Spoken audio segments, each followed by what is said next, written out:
السلام عليكم، ازيكم؟ عاملين إيه؟ يا رب دايما تكونوا بخير، صحة وسلامة يا رب العالمين. فيديو النهاردة بيتكلم عن تشكيلة المباراة وعن اللعيبة الغايبة وعن كمان موعد المباراة والمعلقين. كل ما تريدوا عن المباراة هو معانا ان شاء الله. بس ما تنساش تعمل لي اشتراك في القناة وتفعل لي زر الجرس وتعمل لي لايك للفيديو ده. يا ريت كله يعمل لايك للفيديو ده، حتى عايز 50 لايك بس. وشكرا لكل واحد عمل لي لايك على الفيديو اللي فات، والله العظيم ما تعرفش انت فرحتني قد ايه. وانا قسما بالله بشكر كل واحد عمل لي اشتراك وفعل لي زر الجرس وكمان عمل لي لايك على الفيديو اللي فات.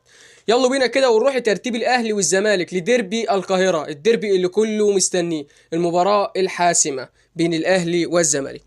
المباراة دي ملهاش دعوة بمين عنده نقاط اكتر ومين احسن، الجمهورين بيستنوا المباراة دي للمكسب وبس. سواء اهلي سواء زمالك، المركز هو اللي بيكسب. ماليش دعوه بفرق لعيبه، ماليش دعوه بفرق الصفقات. ياما سنين كانت الاهلي فرق كتير عن الزمالك بالصفقات والزمالك كسبها، وياما سنين الزمالك كانت فرقه عن الاهلي والاهلي كسبها. المباراه دي ملهاش توقعات، كذاب اللي يقول لك اصل الاهلي مش عارف، مفيش الكلام ده، لا اهلي ولا زمالك. المباراه دي في الملعب، اللي مركز هو اللي بيكسب. كمان خصوصا جمهور نادي الزمالك اللي عامل سبوت على اللعيبه كده وضاغط عليهم بشكل اللي هو مش هيكسبوا. ما تحبطوش اللعيبه، اللعيبه مش ناقصه احباط. انتوا جمهور يعني بتشجعوا، يعني فرحوا فرقتكم، اقفوا جنب فرقتكم، اقفوا جنب نادي الزمالك. ترتيب الاهلي وترتيب الزمالك قبل مباراه الديربي المصري: الاهلي عنده 32 نقطه من 14 مباراه، يعني فرق بينه وبين الزمالك 5 نقاط. ليه؟ لان الزمالك عنده 27 نقطه من 14 مباراة. لازم الزمالك يركز في المباراة دي، إذا كان الزمالك عايز يكسب يركز في المباراة دي، خصوصا مباراة هتكون صعبة بشكل كبير. ليه؟ لأن الجمهور عامل سبوت زي ما قلنا، ضاغط على نادي الزمالك إن هو خلاص وإن هو مش هيكسب. طبعا اللعيبة نازلة عندها إحباط، يعني في أول دقايق لو الأهلي قدرت تحط هدف المباراة دي هتخلص بنتيجة مش كويسة ومش مرضية لنادي الزمالك ولا جمهور نادي الزمالك. عايز جمهور نادي الزمالك 15,000 اللي هيكونوا متواجدين في المباراة دي يدوا الدافع للاعيبة نادي الزمالك. الناس اللي بره كمان يبدأوا ما يقللوش من فرقتهم ويقولوا ان الزمالك اكبر. يا جماعة التشكيلة دي لسه من فترة واخدالك السوبر الافريقي من نفس تشكيلة النادي الاهلي، ما زادش عليهم غير مين في النادي الاهلي؟ بن شرقي. والله يا جماعة انا مش شايف فرق بينه وبين حسين الشحات، الاتنين واحد، الاتنين نفس السرعة ونفس المهارة ونفس الشوط. ميال ان بن شرقي زايد سنة بسيطة وده سهل جدا. مش عايزين بقى عشان خاطر لعيب واحد جه نخلي فرقتنا تقع. ده احنا شايفين فرقتنا الفترات اللي فاتت دي عماله تنزل بس في الترتيب، فرقتنا مش عارفه تقف على رجليها. بقى اي فريق معدي كده يا يكسب يا يتعادل مع نادي الزمالك. يلا بينا نشوف تشكيله الاهلي وتشكيله الزمالك للمباراه القادمه، مباراه الديربي. ما تنساش تعمل لي لايك للفيديو ده.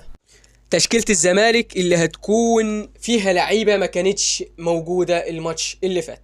ومن المتوقع أن يأتي تشكيلة الزمالك ضد النادي الأهلي كالآتي: حراسة المرمى محمد عواد، عودة محمد عواد كويسة، مع ان انا شايف صبحي كان كويس الماتش اللي فات. خط الدفاع ده بقى اللي هيكون فيه عمر جابر، محمود حمدي الونش، وحسام عبد المجيد، ومحمود بن تايك. وخط الوسط فيه محمود جهاد، نبيل عماد دونجا، وعبد الله السعيد.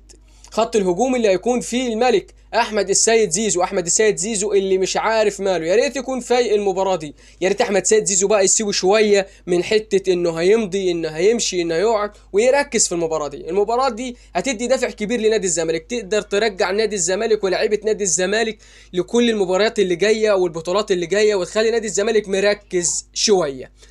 وجنبيه بقى واللي احنا عارفينه، يا ريت يكون مستواه يكون كويس في المباراه دي، يا ريت ما يلفش وشه ويديها في نص الملعب، تعود وبيعمل كده. يا ريت يلعب قدام شويه، يا ريت شلبي يلعب على الجون، مصطفى شلبي هيكون جنب احمد السيد زيزو في خط الهجوم طبعا. والمهاجم الوحيد وده لازم يكون موجود طبعا قاهر الاهلاويه، وهو اللاعب سيف الدين الجزيري. انا شايف ان تشكيله نادي الزمالك كويسه جدا. اللعيبه دي بس زي ما قلنا محتاجه دافع من الجمهور، محتاجه ان الجمهور يؤدي لها الدافع الكويس. معلش ننسى اللي فات، ما نفكرش غير في اللي جاي. مباراة الأهلي لازم اللعيبة تخش بمعنويات تكون كويسة. يشارك محمد الشناوي في مباراة الأهلي والزمالك. استقر السويسري مارسيل كولر المدير الفني للنادي الأهلي على استمرار محمد الشناوي قائد الفريق في حميان العرين الأحمر خلال مباراة الزمالك المقبلة بالدوري المصري. ويستعد الأهلي لمواجهة الزمالك في 7 مساء السبت المقبل باستاد القاهرة الدولي ضمن منافسات الجولة 15 لمسابقة الدوري المصري. المباراة اللي هتكون من نار. تشكيلة الأهلي المتوقعة أمام نادي الزمالك: في حراسة المرمى محمد الشناوي، خط الدفاع محمد هاني ورامي ربيعة وأشرف داري، كريم الدبيس، خط الوسط مروان عطية، عمرو السولية، ومحمد مجدي قفشة، حسين الشحات، وإمام عاشور. خط الهجوم ده بقى اللي هيكون فيه تغيير بدل مباراة نادي الإسماعيلي اللي فاتت اللي كانت فيها جريدة شار، حطت بدل جريدة شار اللاعب وسام أبو علي. طبعا عارفين إن مباراة نادي الزمالك ليها أهميتها، وإن مباراة قوية، مباراة إذا خسرتها كأنك خسرت الدوري مثلا، مباراة ليها طعم تاني. مباراة الديربي ملهاش دعوة بمين عنده نقاط زي ما قلنا ومين عنده لعيبة أقوى، والله اللي بيكسب بيفرح جمهوره جدا أكنه خد بطولة. مباراة هتكون صعبة بين الفرقتين، والفرقتين لازم يركزوا. تعالوا بقى نشوف القنوات الناقلة والمعلقين على مباراة الأهلي والزمالك ديربي القاهرة وتوقيت المباراة، كل ده معانا إن شاء الله النهاردة. بس ما تنساش تعمل لي لايك للفيديو ده، خصوصا لأني تعبت في الفيديو ده ومجمع لك شوية الأخبار بدل ما تقعد تلف عليهم كده، فما تجيش تبخل عليا كده بلايك، مش هياخد من وقتك ثانية إلا ثانية. موعد مباريات الأهلي والزمالك في الدوري والقنوات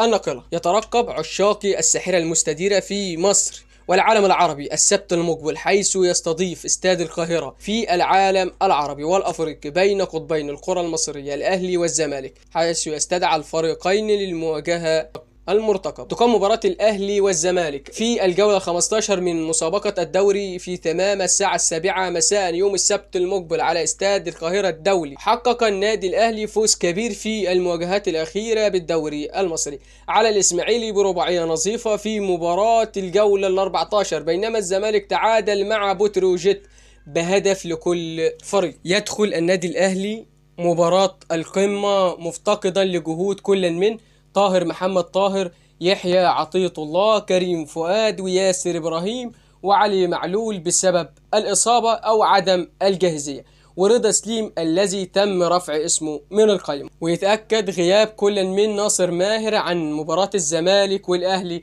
بسبب عقوبة الإيقاف، ولذلك أحمد حمدي وحمزة المسلوسي وعبد الشافي وأحمد فتوح للإصابة وعدم الجاهزية، فيما ينتظر أحمد السيد زيزو صانع ألعاب القلعة البيضاء بعد خروجه مصابا في المباراة الماضية أمام بتروجيت مصابا بشد في العضلة، حيث يخوض اللاعب لفحص طبي لحسم موقفه من المباراة المترقبة. وده كان كل ما يدور حول هذه المباراة في فيديو النهاردة، ولحد هنا يكون وصلت لنهاية الفيديو. ما تنساش تعمل اشتراك في القناة وتفعل زر الجرس حتى يصلك كل جديد أول بأول.